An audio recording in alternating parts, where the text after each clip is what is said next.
না না, এরকমভাবে আমার চুপ করে বসে থাকলে হবে না, আমাকে কিছু একটা করতেই হবে। আর তা না হলে এই গ্রামটা আস্তে আস্তে শেষ হয়ে যাবে। আজকের রাতটা আমাকে জেগে থাকতে হবে। কে এখানে ঘোরাফেরা করে সেটা আমাকে দেখতেই হবে। কিন্তু আমি এটা ভেবে অবাক হচ্ছি যে সে আমার কোনো ক্ষতি করছে না, কিন্তু কেন? এই সব প্রশ্নের উত্তর আমাকে জানতেই হবে। এই গ্রামে কি রহস্য লুকিয়ে আছে সেটা আমাকে বুঝতে হবে। রাত অনেক হয়েছে, এখন একটু শুয়ে পড়ি। হঠাৎ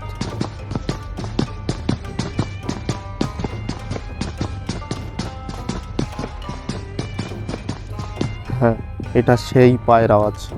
আস্তে আস্তে বাইরের বারান্দায় গিয়ে দেখি কে আছে।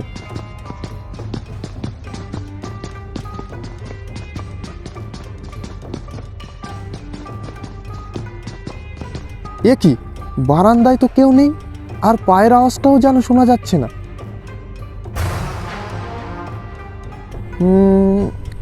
বাইরে যেন একটা আলো দেখা যাচ্ছে। গিয়ে দেখি তো এত রাতে ওখানে কি হচ্ছে। এ কি, কে একটা দাঁড়িয়ে আছে যেন, আর তার সামনে দাউ দাউ করে আগুন জ্বলছে। মনের মধ্যে খুব ভয় লাগছে, কিন্তু আর না, অনেক হয়েছে, আমাকে সাহস করে বাইরে যেতেই হবে। তারপর সে গ্রামের লোকের কথা ভেবে নিজের প্রাণের ঝুঁকি নিয়ে সামনের দিকে এগিয়ে যেতে লাগলো। সুদীপ মনে মনে ভাবছিল আজ হয়তো তার পালা, মানে আজকেই তার শেষ দিন। কে কে তুমি? এখানে এত রাতে কি করছো? আর তুমি এইভাবে গ্রামের লোককে মারছো কেন?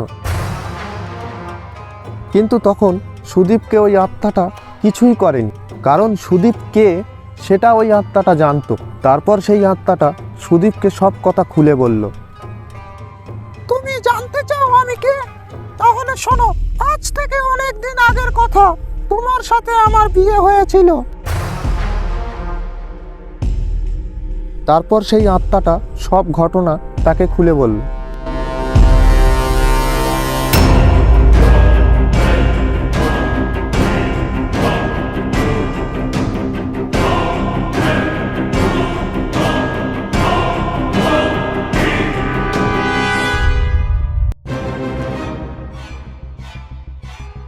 ঘটনাটা শোনার পর সুদীপ খুব কষ্ট পেল।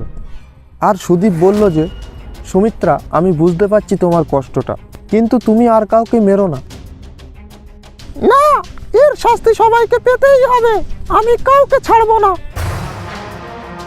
তাহলে সবার আগে তোমাকে আমাকে মারতে হবে, আর আমি বেঁচে থাকতে আমি তোমাকে কাউকে মারতে দেব না। আমি জানি ওরা অনেক বড় ভুল করেছে, কিন্তু তুমি ওদেরকে ক্ষমা করে দাও।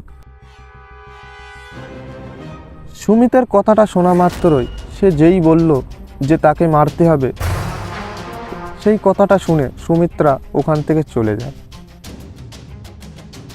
আর তারপর থেকে গ্রামের লোক সব সুখে শান্তিতে ঘর সংসার করছিল, আর কারো কোনো ক্ষতি হয়নি। তো আজকের মতো গল্পটা এখানেই শেষ করছি, দেখা হচ্ছে পরের ভিডিওতে। চলো, বাই।